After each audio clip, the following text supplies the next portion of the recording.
Sem dúvidas, Albert Einstein foi um gênio. Mas será que ele era autista?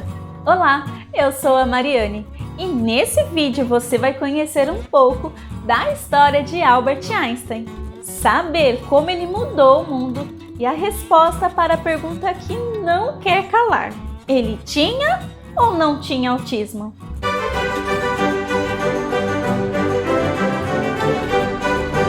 Albert Einstein nasceu em Ulm, lá na Alemanha, em 1879, em uma família judia. Seu pai era como se fosse um engenheiro da época, o que muitos dizem que serviu de inspiração para os grandes pensamentos do Einstein, e também na facilidade de enxergar soluções não óbvias para os problemas. Em 1888, quando tinha apenas 1 ano de idade, se mudou para Munique com a sua família.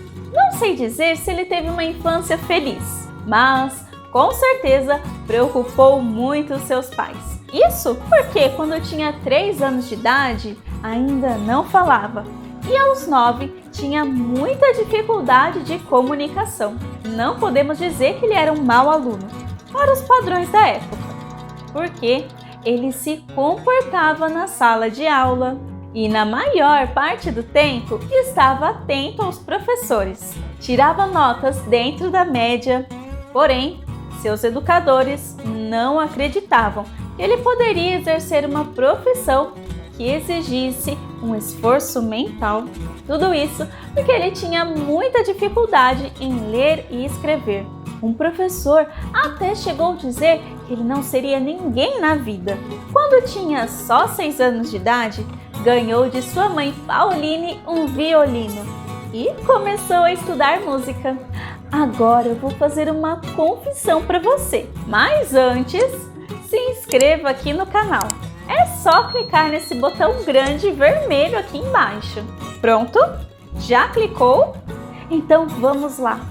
A confissão é que eu também toco alguns instrumentos musicais. Espera, como assim era óbvio? Não quero me comparar ao Einstein, mas aprender a tocar um instrumento musical ajuda muito na memória, também na concentração, na coordenação motora. Se eu for falar todos os benefícios, vamos ficar aqui o vídeo todo. Mas se você vai prestar alguma prova importante nesse ano, sugiro que aprenda a tocar um instrumento musical. Em várias cidades tem projetos sociais que oferecem aulas de música, porque além de ajudar na sua memória, também pode ajudar a aliviar o estresse dessa época de vestibulares. Fica a dica! Agora que já tivemos o momento de dica de vestibular, vamos continuar ao assunto principal. Como eu disse antes, o pai de Albert era como se fosse um engenheiro. Ele e o tio tinham uma empresa que fabricava dínamos e medidores elétricos, o que despertou muito a admiração do jovem Einstein e influenciou sua paixão por física e matemática. Mas, em 1893, a empresa começou a passar por dificuldades. Isso porque eles usavam principalmente nos seus produtos a corrente alternada. E nesse ano, o padrão começou a ser a corrente contínua. Porém, eles não tinham capital para fazer as mudanças. Isso fez com que eles vendessem a fábrica e investissem em um novo negócio lá na Itália. Mas Albert Einstein não se mudou com a sua família. Como ele estava estudando, precisou ficar em Munique, na casa dos seus parentes, para concluir a educação. Porém, ficar longe da família com apenas 13 anos de idade não é nada fácil. E, na primeira oportunidade que teve, fugiu para a Itália para ficar mais próximo dos seus pais novamente. Mas isso custou 1 ano de Albert Einstein longe da escola, para a infelicidade de seus pais, mas para o prazer do pequeno cientista, que agora tinha mais tempo para imaginar as suas teorias nos campos de Toscana. Quando tinha 16 anos, se inscreveu para o vestibular da Escola Politécnica de Zurique, com o objetivo de estudar física. Mesmo sabendo que ele não tinha terminado o ensino básico lá em Munique, Einstein estava confiante. Isso não foi o suficiente. Ele reprovou. Agora, chega mais perto. Um pouco mais. Você prestou vestibular esse ano e não passou? Calma, inspira, respira e lembre-se, nem Albert Einstein passou de primeira. Mas não desista dos seus sonhos. Continue estudando e tente novamente.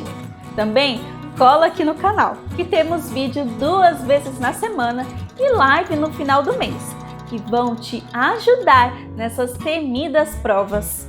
Foi exatamente o que Einstein fez. Ele se inscreveu nesse canal aqui e no ano seguinte passou na universidade.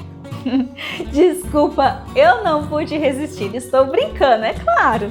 Einstein se preparou melhor para a prova e no ano seguinte conseguiu. E em 1900 se formou, mas não foi tão fácil assim, porque ele teve as mesmas dificuldades que tinha lá no ensino fundamental. A disciplina rígida e a obrigatoriedade em ler livros específicos foi muito maçante para o cientista em ascensão. Ele sentia como que sua mente estivesse sendo presa e moldada às formas da educação tradicional. Durante esses anos na universidade, ele não teve uma boa fama com os professores, o que prejudicou muito na hora de conseguir um emprego como professor de física após se formar. A solução foi trabalhar em uma empresa de patentes, na Suíça. Não era um emprego à altura do seu diploma, mas ajudou a conseguir uma base sólida para formar uma família com Mileva, que foi sua colega de turma anos atrás. Esse emprego também possibilitava algumas horas livres para que Albert escrevesse as suas ideias e transformasse em cálculos. Com isso, em 1902, teve o seu primeiro artigo científico publicado na revista alemã Annalen der Physik. Eu não vou tentar me arriscar a tentar explicar sobre o que era o artigo, mas vou deixar o nome dele aqui na descrição. O sucesso dos artigos de Albert Einstein não vieram do dia para a noite, mas foi uma construção. Artigo por artigo, ele ganhava mais espaço no meio acadêmico, onde podia mostrar o seu potencial. Ao longo dessa trajetória, muitas coisas aconteceram na vida pessoal dele. Mas vamos pular para o ano de 1921, quando ele recebeu o Prêmio Nobel de Física. Muitas pessoas têm a ideia errada de que esse prêmio foi recebido pela sua teoria da relatividade, que é pela qual Albert Einstein ganhou maior popularidade. Mas não, ele ganhou o Prêmio Nobel de Física pelo seu estudo sobre o efeito fotoelétrico, que foi uma das principais mudanças que ele causou ao mundo. Repito, não vou tentar me arriscar a explicar o que é o efeito fotoelétrico, mas posso dizer o que ele traz de contribuição para o nosso cotidiano. E se você é ligadinho em física, explica aqui pra gente nos comentários um pouco sobre o efeito fotoelétrico. Mas enfim, ele está presente em diversos dispositivos que usamos hoje em dia, como controle remoto de TVs, videogames, placas solares e até aquelas portas que se abrem sozinho ao nos aproximarmos. E se você leu o título do vídeo, temos uma questão que não quer calar. Albert Einstein era ou não autista? Bom, essa é uma questão difícil de se responder, porque na época em que ele estava vivo, não recebeu nenhum diagnóstico. Porém, naquela época, não se estudava muito sobre esse assunto. Alguns especialistas dizem que, estudando a biografia do físico e as suas anotações sobre o cotidiano, ele tinha características da síndrome de Asperger. Para resumir, a síndrome de Asperger era usada como uma classificação do autismo, mas atualmente essa nomenclatura não é mais usada. Falamos então em TEA, transtorno do espectro autista. A dificuldade na fala, escrita e de se relacionar com as outras pessoas podem ser uma das características que enquadram Einstein no TEA.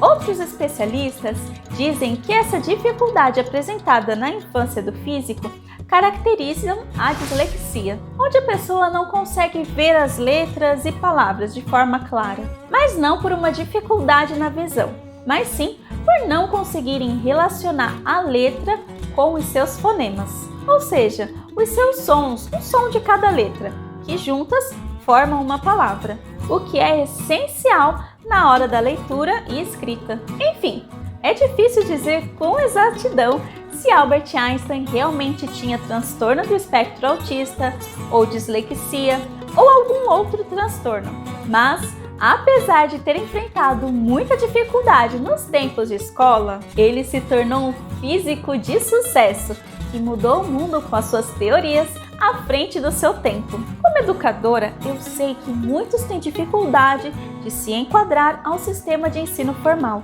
Eu também tive. Albert Einstein também teve. Mas eu acredito que você pode ser uma pessoa tão brilhante quanto o físico mais famoso da humanidade. E até mais que ele, viu? Então acredite em você. E se você precisar de ajuda ou apoio, pode contar comigo. Eu sempre respondo os comentários.